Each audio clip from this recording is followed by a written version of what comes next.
Last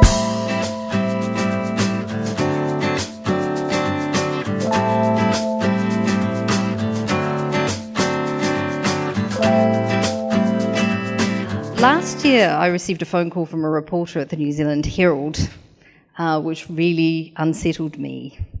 It wasn't the phone call. I've talked to the papers before, and it wasn't the questions he was asking me, because actually I don't remember what he was asking me.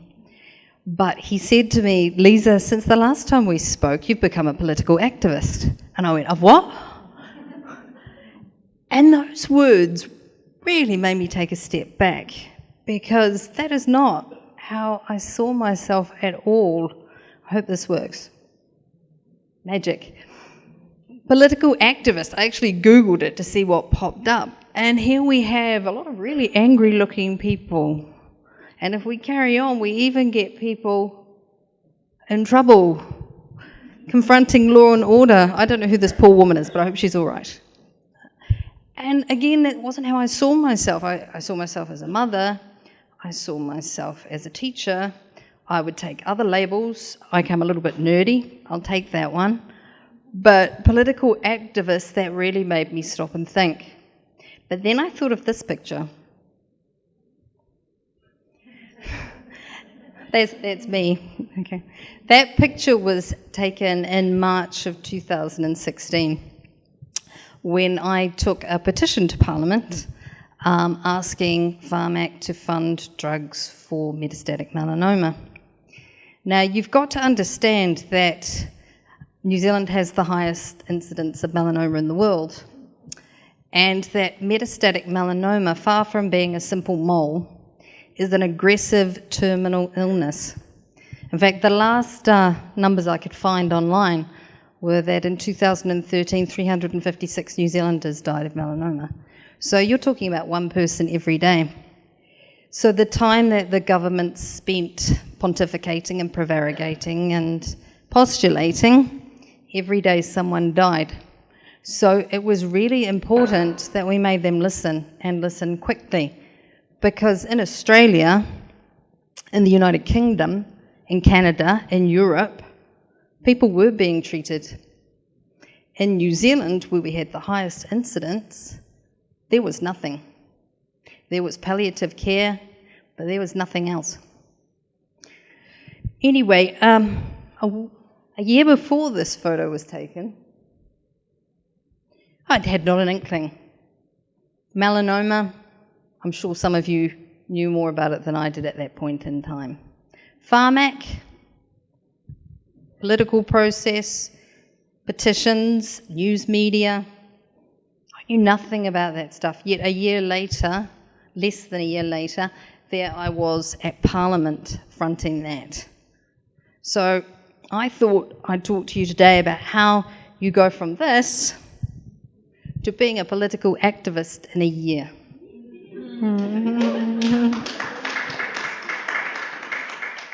Now, for me, of course, the trigger was a death sentence.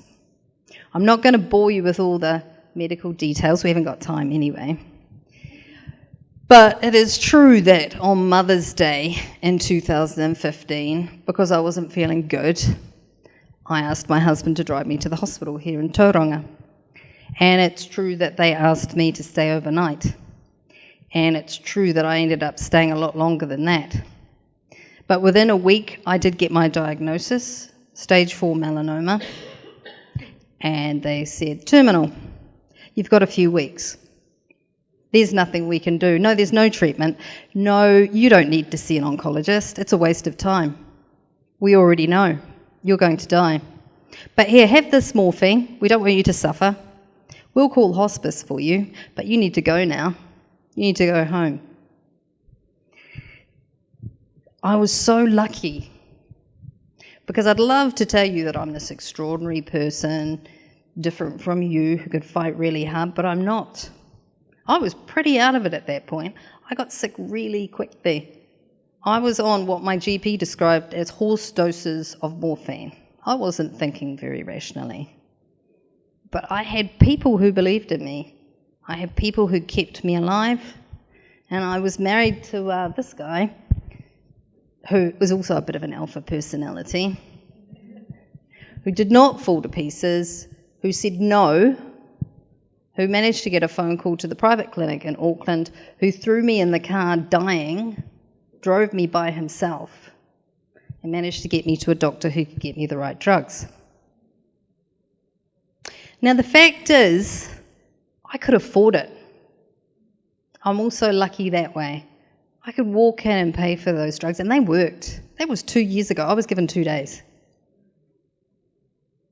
But I met other people who were just as sick and desperate as me. I met families who had to fundraise to keep their children, to keep their son. I met one family who had to fundraise to keep their son alive. I'm talking fundraise every day. I'm talking give up their job and run barbecues to keep their son alive.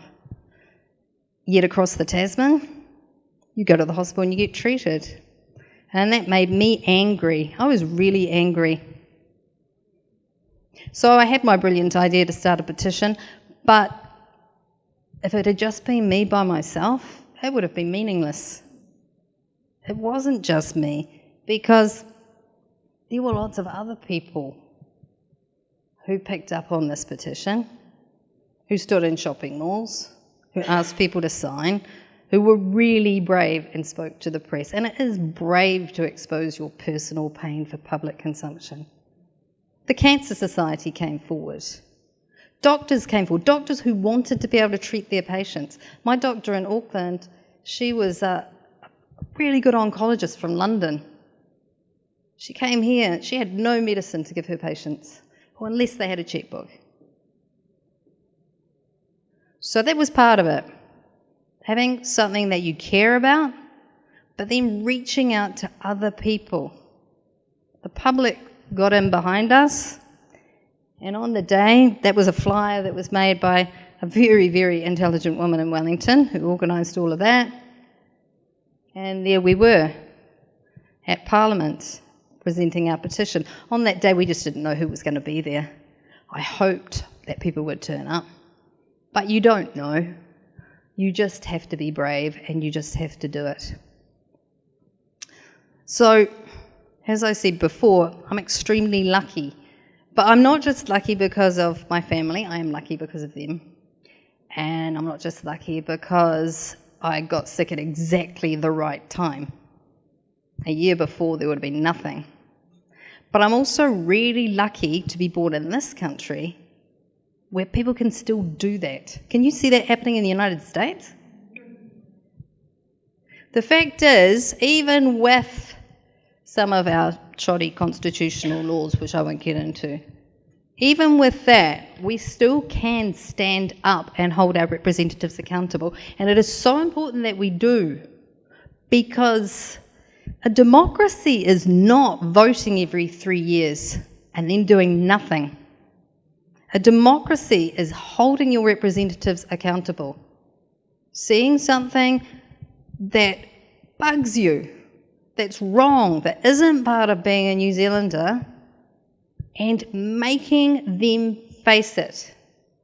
And I am not an extraordinary person, but I guess now I am a political activist, because all that means is to be active politically. And shouldn't we all be active politically? I'm sure that we run the spectrum of political thought in this room. I'm sure we are not all going to go out and vote for the same people, and that's okay. But I'm also sure that we all need to participate in the political process and honour the ability to do so in this nation that we're born in. So thank you very much.